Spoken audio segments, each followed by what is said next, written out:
મકાન ઠીક છે, મને પસંદ છે. એક ક્ષણ વિચાર કરીને હેતલે મકાન દલાલને પોતાનો નિર્ણય જણાવી દીધો. દલાલે હેતલના ચહેરા પર નજર કરીને ધંધાદારી અવાજમાં કહ્યું, સારી રીતે જોઈ લેજો બેન, પછી કોઈ ખામી ન જણાવશો. આ મકાન માટે તો મારી પાસે ઘણા ખરીદદારો આવી ગયા છે. એક તો 9.5 લાખ રૂપિયા રોકડા આપવા તૈયાર છે. પણ તમે સંજયભાઈના ઓળખીતા છો, એટલે તમને 7,25,000 જ આપું છું. તમે સારું કર્યું ભાઈ, આથી વધુ તો અમારી પહોંચ નથી, હેતલે જવાબ આપ્યો. ગલી થોડી સાંકડી છે, પણ અમારે તો માત્ર સાયકલ જ છે, એટલે ચાલશે. મકાન શહેરના મધ્ય ભાગમાં એક સાંકડી ગલીમાં હતું, જૂનું પણ મજબૂત. દિવાલો પણ ક્યારેક પ્લાસ્ટર ઉખડ્યું હતું. છત ટીનની હતી. 4 મોટા રૂમ અને ડ્રોઈંગ રૂમ જેવડું રસોડું. વિસ્તાર એટલો બધો ખરાબ નહીં ને શહેરના મધ્યમાં હોવાથી બધી સગવડો નજીક હતી. સૌથી મહત્વની વાત, મકાનની કિંમત માત્ર 7,25,000 રૂપિયા. આજના ફુગાવામાં આટલી રકમમાં શહેરની બહાર પણ પ્લોટ મળવો મુશ્કેલ છે. હેતલ વર્ષોથી પોતાનું ઘર લેવાનું સપનું જોયા કરતી હતી. ભાડાના મકાનોમાં રહેતા મકાન માલિકોની કટકટ અને વારંવાર ઘર બદલવાની તકલીફોથી તંગ આવી ગયેલી. હેતલે પર્સમાંથી 20,000 રૂપિયા કાઢીને દલાલને આપ્યા. દલાલે માલિક પાસે જઈ પહોંચની રસીદ આપી. બહેન, 1 અઠવાડિયામાં રજીસ્ટ્રેશન કરી કબજો આપી દઈશ. આ લોકોને થોડા દિવસ વધુ રહેવા દેજો.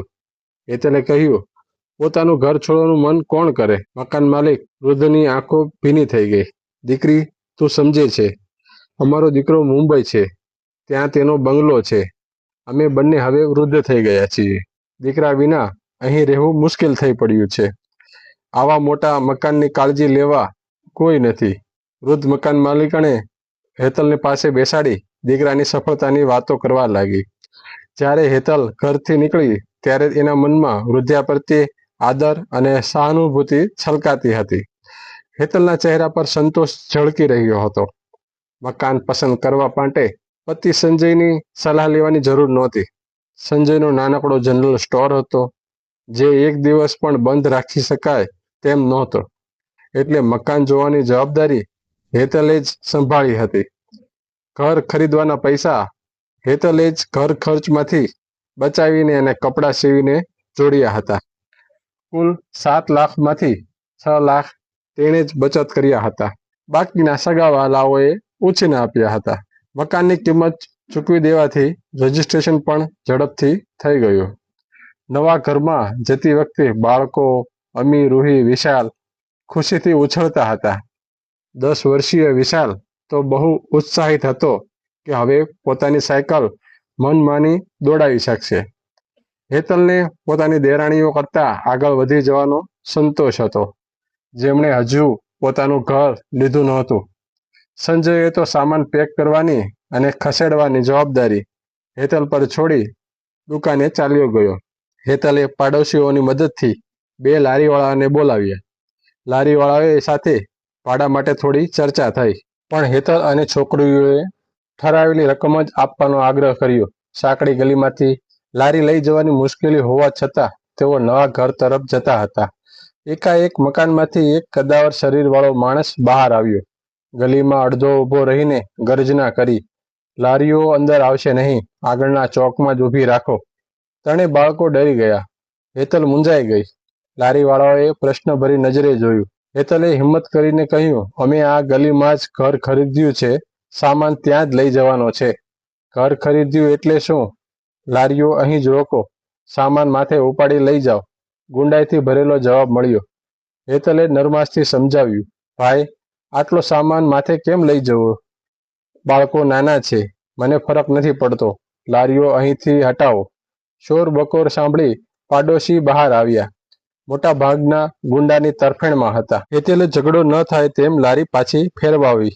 ચોકમાં લારીઓ ઊભી રાખીને લારીવાળાઓએ સામાન ઉતારવા માટે બમણી મજૂરી માંગી. હેતલે મજબૂરીથી સ્વીકાર્યું. સામાન ઉતારતા કેટલીક ચીજો તૂટી ગઈ. અમીએ ઉદાસ સ્વરે પૂછ્યું, મમ્મી, આવા મહોલ્લામાં આપણે કેમ રહીશું? રૂહીએ મકાન તપાસીને કહ્યું, આ તો જૂનું છે, શણગારવા જેવું પણ નથી. હેતલે હિંમત આપી, ચિંતા ન કરો બેટા, આપણે ધીરે ધીરે સારું બનાવીશું. પણ એના મનમાં પણ ચિંતા ઘેરાઈ ગઈ હતી.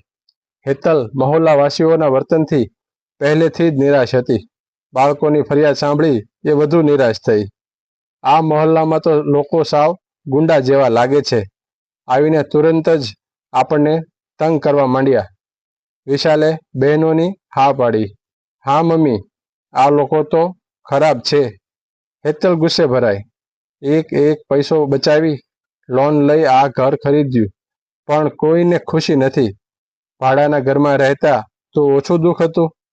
ત્રણેય બાળકો ચૂપ થઈ ગયા. અમી અને રૂહીએ ઝાડુ લઈને ઘર સાફ કરવા માંડ્યું. વિશાલ પણ તેમની મદદ કરવા લાગ્યો. હેતલ સામાન ગોઠવતી હતી ત્યાં વિશાલની ચીસ સાંભળી એ દોડી ગઈ. દિવાલના કબાટમાંથી સાપની કાચળી દેખાતી હતી. વિશાલ ડરી ગયો હતો. ડરશો નહીં બેટા, હેતલે એને શાંત કર્યો. જૂના ઘરમાં આવું તો હોય જ. એણે લાકડી વડે કાચળી કાઢી કચરામાં ફેંકી દીધી. બંને છોકરીઓ ડરી ગઈ હતી. ઘરમાં કરોળિયાના ઝાડા અને ઉંદરો દેખાતા હતા. ઘણા વર્ષોથી ઘરની યોગ્ય સફાઈ નહોતી થઈ. હેતલે ટોપલા ભરી ભરી કચરો બહાર ફેંક્યો. ત્યારે પાડોશીઓએ વાંધો ઉઠાવ્યો. ગલીમાં કચરો નાખોમાં. હેતલે જવાબ આપ્યો, બીજા બધા તો કચરો અહીં જ નાખે છે, અમે શા માટે ન નાખીએ? સાંજ પડી ગઈ હતી. આખો દિવસ સફાઈમાં જ ગયો. બધાના કપડાં ગંદા થઈ ગયા હતા. હેતલ થાકી ગઈ હતી, પણ પોતાનું ઘર હતું એટલો સંતોષ હતો. બાળકો નાહવાની પેરવી કરતા હતા ત્યાં જ હેતલે એમને ટોક્યા, પહેલા મને નાહી લેવા દો, પછી તમે લોકો કલાકો સુધી નહાતા રહેજો. સ્નાન કરીને હેતલ રસોડામાં વ્યસ્ત બની ગઈ. મસાલાના ડબ્બા વેર વિખેર થઈ ગયા હતા. શાક સમારવા માટે ચાકુ ખૂબ શોધ્યું પણ મળ્યું નહીં. એટલે કંટાળીને હેતલે બટાટાનું શાક બનાવવાનો વિચાર માંડી વાળીને ખીચડી બનાવી નાખી અને અથાણા સાથે બધાને પીરસી દીધી. રોજની જેમ સંજય મોડે મોડે દુકાન બંધ કરીને ઘેર આવ્યો અને ખીચડી ખાઈને સૂઈ ગયો. ઘરની બાબતમાં માથું મારવાનો એનો સ્વભાવ નહોતો. એટલે જ તેણે બાળકોની ઢગલાબંધ ફરિયાદો સાંભળવા છતાં કોઈ પ્રતિસાદ ન આપ્યો. હેતલ પથારીમાં પડી ત્યારે થાકને લીધે એનું આખું શરીર દુખતું હતું. છતાં એ સવારમાં વહેલી ઉઠી ગઈ અને રસોડું વ્યવસ્થિત કરવા લાગી. સંજય સવારના 9 વાગ્યે નાસ્તો કરીને દુકાને જતો હતો, એટલે તેને માટે ગરમ નાસ્તો તૈયાર કરવાનો હતો. ત્રણેય બાળકો હજી ઘસઘસાટ ઊંઘતા હતા.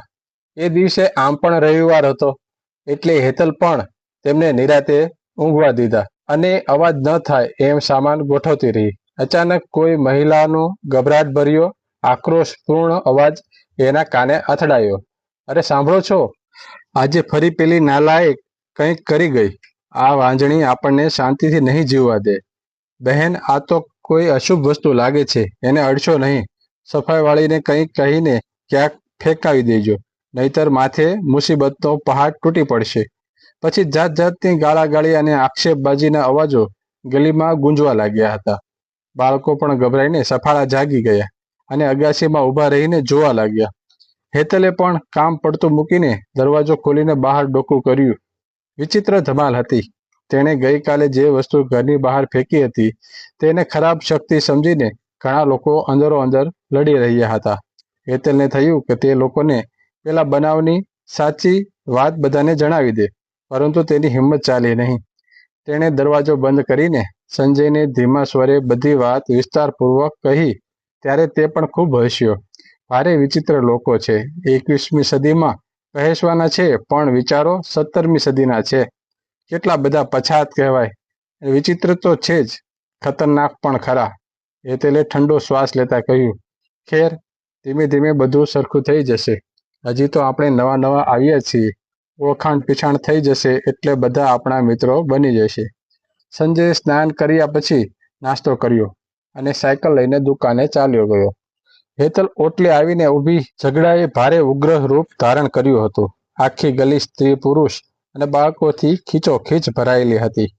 ભીડમાં બે સ્ત્રીઓ એક સ્ત્રીને પકડતા કઠોર સ્વરમાં કહેતી હતી, બોલ, અમારા બાળકો પર ખરાબ પ્રયોગો કરે છે, અમારા આંગણામાં એવી વસ્તુઓ નાખી જાય છે. માર પડવાના ડરથી ઠર ઠર કાપતી એ બીમાર ને દુર્બળ સ્ત્રી લોચા વાળતી જીભે કહી રહી હતી, માફ કરી દો બહેન, હવે આવું ક્યારેય નહીં કરું. હા, હવે આવીને સીધે રસ્તે. થોડી વાર પહેલા તો બહુ ભોળી ને ગરીબ ગાય જેવી બનતી હતી, કે હું તો કશું જાણતી જ નથી, હવે ગુનો કબૂલી લીધો ને? ભીડમાંથી કોઈ બોલ્યું, આ વાંજણીને આ મહોલ્લામાંથી કાઢી મૂકવી જોઈએ. એ જીવતી ડાકણ છે, આપણા છોકરાઓને ભરખી જશે. એ અપશુકનિયાળ છે અને એના શુકન લઈએ તો કામ બગડે. ભીડમાંથી આવા અનેક અવાજો ગાજવા લાગ્યા હતા. એ નિર્દોષ મહિલાને વિના કારણે અપરાધી બનાવી રહેલી જોતા હેતલના હૈયાએ જબરો આંચકો અનુભવ્યો. પણ હવે એ શું કરી શકે એમ હતી. એ લાચાર ને અસહાય ઊભી ઊભી જોઈ રહી. ભીડ ખાસી વાર સુધી એ બાપડીને સતાવતી રહી ને ગાળો દેતી રહી. એ મહિલા અપરાધીની જેમ મસ્તક ઝુકાવીને રડતી રહી, બધાના આક્ષેપો સહન કરતી રહી. પછી કોઈએ એ મહિલાના પતિને બૂમ પાડીને બોલાવ્યો, એટલે ડરતો ડરતો એક આધેડ પુરુષ ભીડ ચીરતો ત્યાં આવીને ઊભો રહી ગયો. પછી એ સેંકડો વ્યંગબાણોથી વિંધાતો પોતાની પત્નીનો હાથ પકડીને સંભાળતો લઈ ગયો. આ બધી ધમાલને કારણે હેતલ ભાડાના મકાનમાં પડેલો વધારાનો સામાન લેવા પણ જઈ શકી નહીં. વળી ઘરનું બધું કામ એમને એમ પડ્યું હતું. 4 દિવસ પછી હોળીનો તહેવાર આવતો હતો. ઘણી બધી તૈયારીઓ કરવાની હતી, વાનગીઓ બનાવવાની હતી, કારણ કે દરેક હોળીના તહેવાર વખતે હેતલના સગાવાલા એને ઘેર અવશ્ય હોળી રમવા આવતા હતા. વળી આ વખતે તો એ ઘરની માલિક બની ગઈ હતી, એટલે એણે ખાસ સ્ત્રીઓ સૌને તેડાવ્યા હતા. સંજયનો, બાળકોનો સૌનો એવો પ્રસ્તાવ હતો કે હવે આપણું ઘરનું ઘર થઈ ગયું છે, એટલે આ વર્ષની હોળી અત્યાર સુધીની હોળી કરતાં વિશેષ ધામધૂમથી ઉજવવી જોઈએ અને બધા સગાવાલાઓને બોલાવવા જોઈએ. આ બહાને મકાનનું વાસ્તુ મુહૂર્ત પણ થઈ જશે. પત્ર લખીને દૂરના સગાવાલાને નિમંત્રણ આપવાનો હવે સમય નહોતો રહ્યો, પરંતુ શહેરમાં રહેતા સગાઓ અને મિત્રોને હોળીનું નિમંત્રણ હેતલ આપી આવી હતી.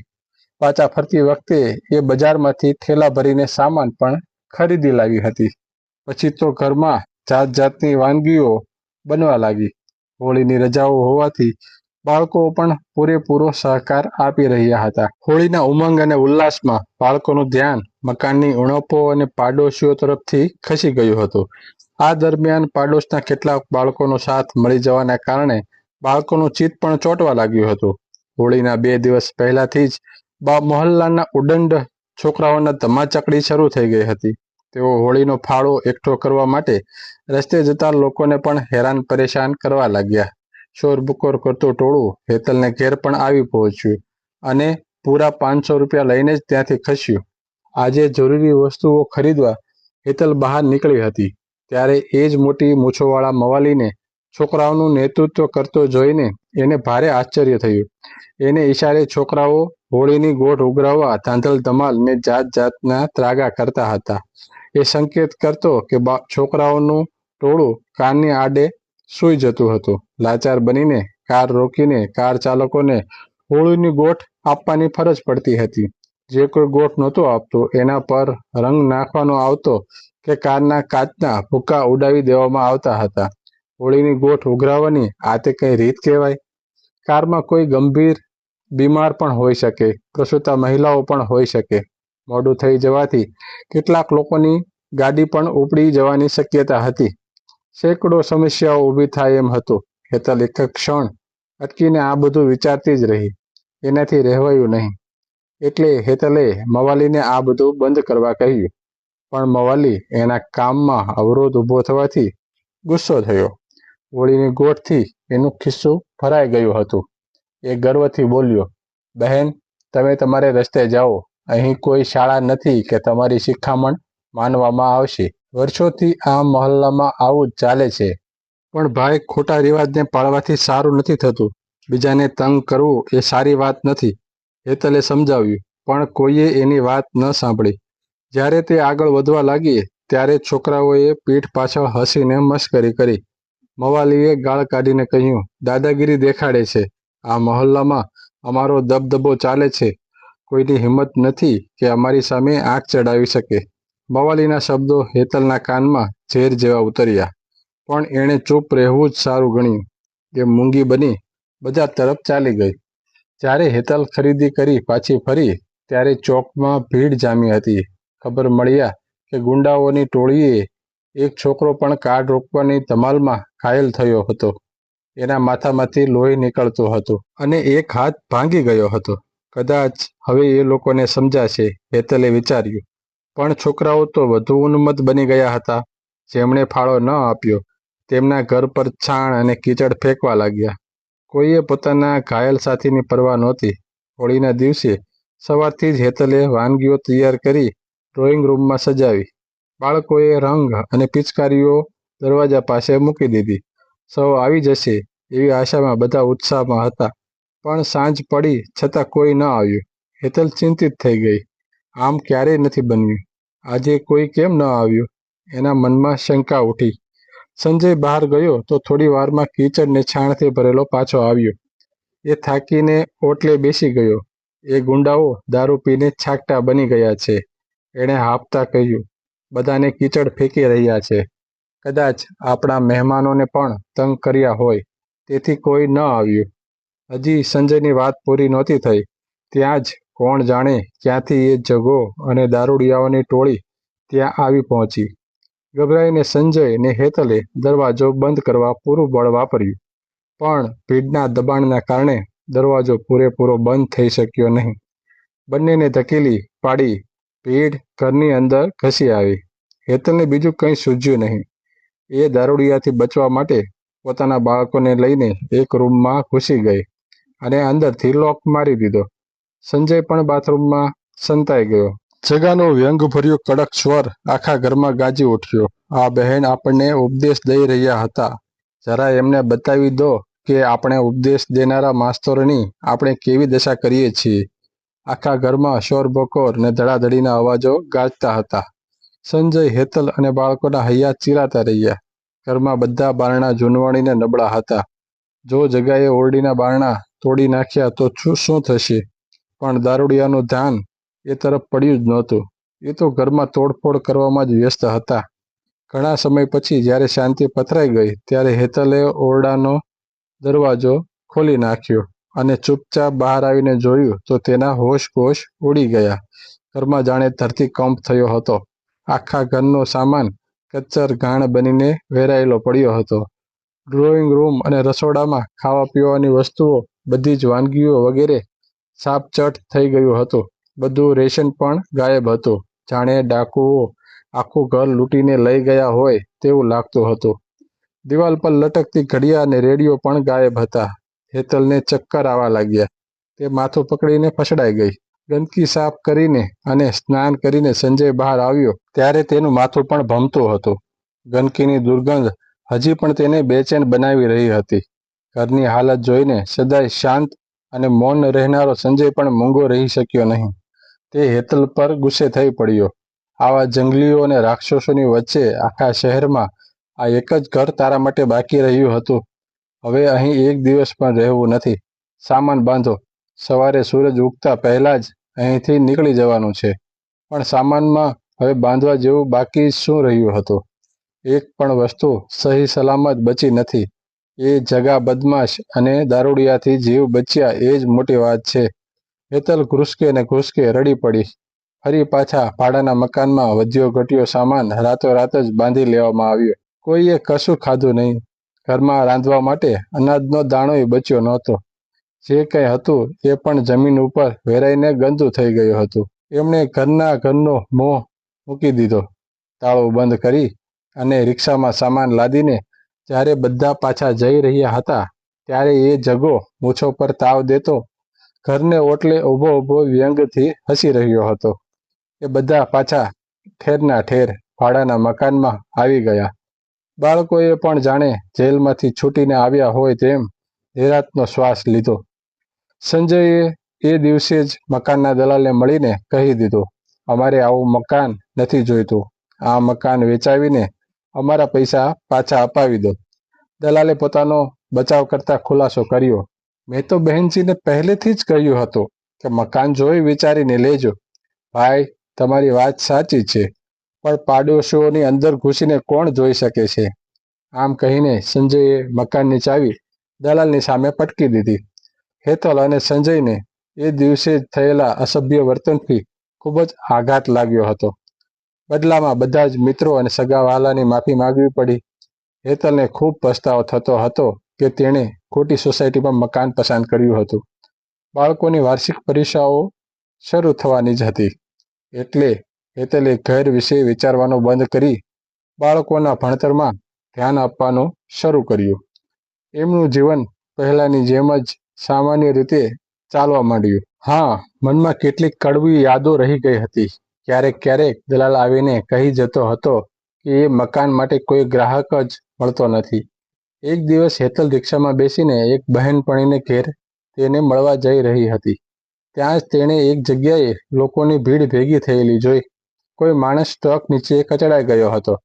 ટ્રક ડ્રાઈવર અકસ્માત કરી ટ્રક સહિત ઘટના સ્થળેથી ફરાર થઈ ગયો હતો. માત્ર ઘાયલ થયેલો માણસ જ લોહીના ખાબોચિયામાં બેભાન થઈને પડ્યો હતો. એ માણસના ચહેરા પર નજર પડતા જ હેતલ ચોંકી ઉઠી, કારણ કે મોટી મૂછો વાળો એ જગો હતો જેણે તેનું અને તેના પરિવારનું જીવન નર્ક બનાવી દીધું હતું. તેણે જ તેમને પોતાના ઘર છોડવા મજબૂર કર્યા હતા.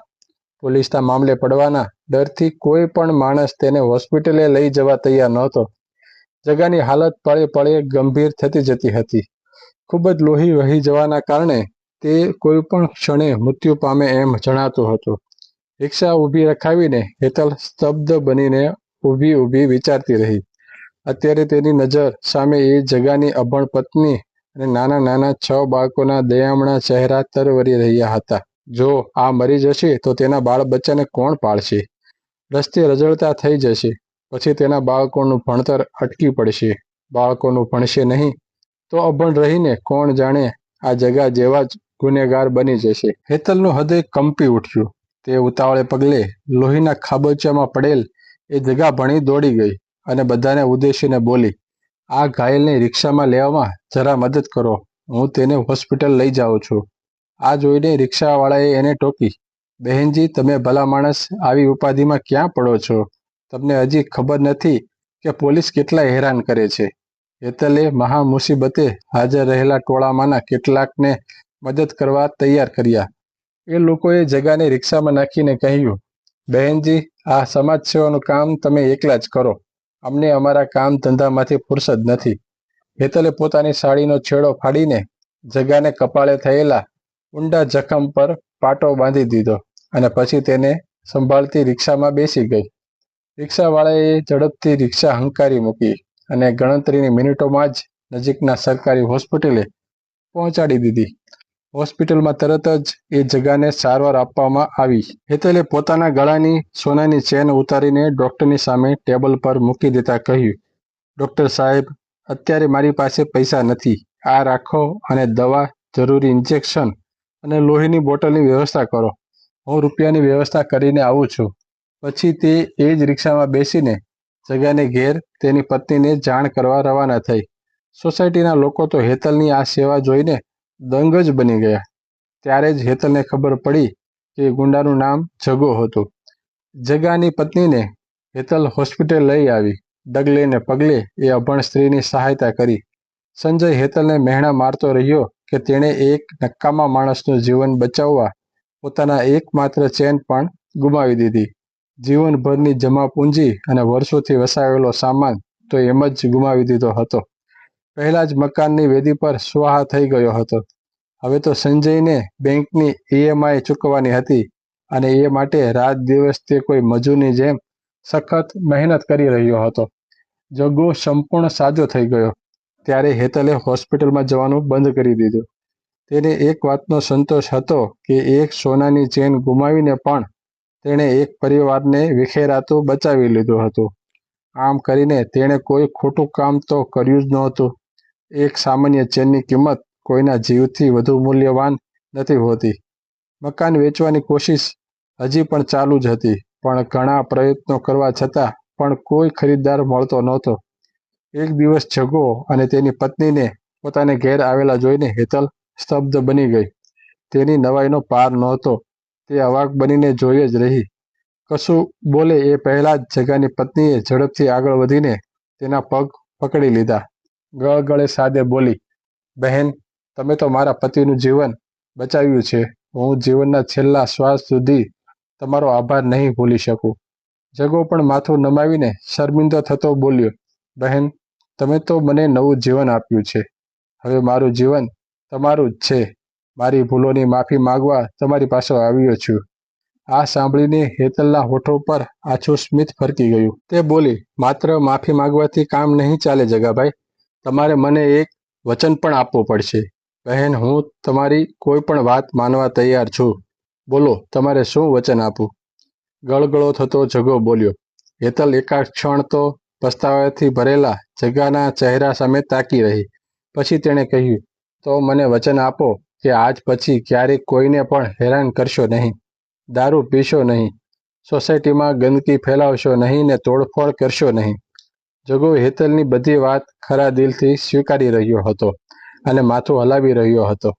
એકાએક હેતલે વાત પૂરી કરતા કહ્યું, અને હા, ક્યારેય ગંદકીથી કાદવથી મસ્તી કરશો નહીં. જગાએ સ્વકૃતિમાં માથું હલાવીને પછી રૂંધાયેલા કંઠે કહ્યું, તમે મને ફક્ત નવું જીવન જ આપ્યું નથી, તમે મારું મન પણ બદલી નાખ્યું છે.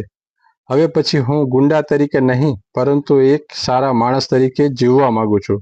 તમારી જેમ બીજાઓની મદદ કરવા માંગુ છું. હવે તમે એ જ સોસાયટીમાં તમારા પોતાના ઘરમાં રહેવા આવી જાઓ બહેન. પોતાનું ઘર? હેતલ ઠંડો શ્વાસ લેતા બબડી, મને હવે વધારે શર્મિંદા કરશો નહીં બહેન. અત્યારે જ ચાલો, અમે ગાડી સાથે લઈને જ આવ્યા છીએ. હેતલે ઘણી આનાકાની કરી, છતાં પણ જગાની પત્નીએ જબરદસ્તી એનો હાથ પકડીને બહાર ઊભેલી ટેક્સીમાં બેસાડી દીધી અને જતા જતા મકાન માલિકને કહી દીધું કે હેતલબેન આવે નહીં ત્યાં સુધી બાળકોનું અને ઘરનું ધ્યાન રાખજો. હેતલ તેના ઘરને દરવાજે આવી. જગાની પત્નીએ બારણું ખોલી આપ્યું અને હેતલ જેવો જ ઘરમાં અંદર પગ મૂક્યો કે એની આંખો આશ્ચર્યથી પોળી થઈ ગઈ. ઘડીક તો તેને લાગ્યું કે તે ભૂલથી બીજાના ઘરમાં આવી ચડી છે.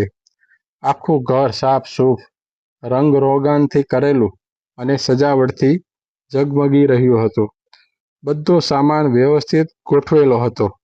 ઘરમાં નવો રેડિયો, દિવાલ ઘડિયાળ, પંખો, સોફા, વાસણ કુસણ, પલંગ પર નવા ગાદલા, નવી ચાદરો, નવા ઓશિકા નજરે પડતા હતા. તે આશ્ચર્યભરી આંખોએ આ બધું જોઈ રહી. આ બધું સોસાયટીના યુવાનોએ મળીને કર્યું છે બહેન. અમે ખૂબ વિચાર્યું છે. એટલું જ નહીં, પાક્કો નિર્ધાર કરી લીધો છે કે અમારી શક્તિનો દુરુપયોગ નહીં પણ સદુપયોગ કરીશું. દેશ અને સમાજનું નિર્માણ કરીશું. અમારી સોસાયટીને સ્વચ્છ અને એક આદર્શ સોસાયટી બનાવીશું. બધાને ભણાવીશું. કોઈને પણ નિરક્ષર નહીં રહેવા દઈએ. હેતલને લાગ્યું કે જાણે તેની તરફ ચોતરફ પૃષ્ઠવષ્ટિ થઈ રહી છે અને તેની મીઠી મીઠી સુગંધ વાતાવરણમાં પસરી રહી છે. મિત્રો, માનવતા અને કરુણા ક્યારેય છોડશો નહીં. યાદ રાખો, જે લોકો આપણને સૌથી વધુ મુશ્કેલી આપે છે તેઓ જ આપણા જીવનમાં મોટો સકારાત્મક બદલાવ લાવી શકે છે. સાચા અધિપરિવર્તનથી જ વ્યક્તિ અને સમાજ બંને સુધરે છે. જો વાર્તા ગમી હોય તો લાઈક અને સબસ્ક્રાઈબ જરૂરથી કરજો. આપના સપોર્ટ માટે આભાર. જય શ્રી કૃષ્ણ. કોમેન્ટ જરૂરથી કરજો મિત્રો.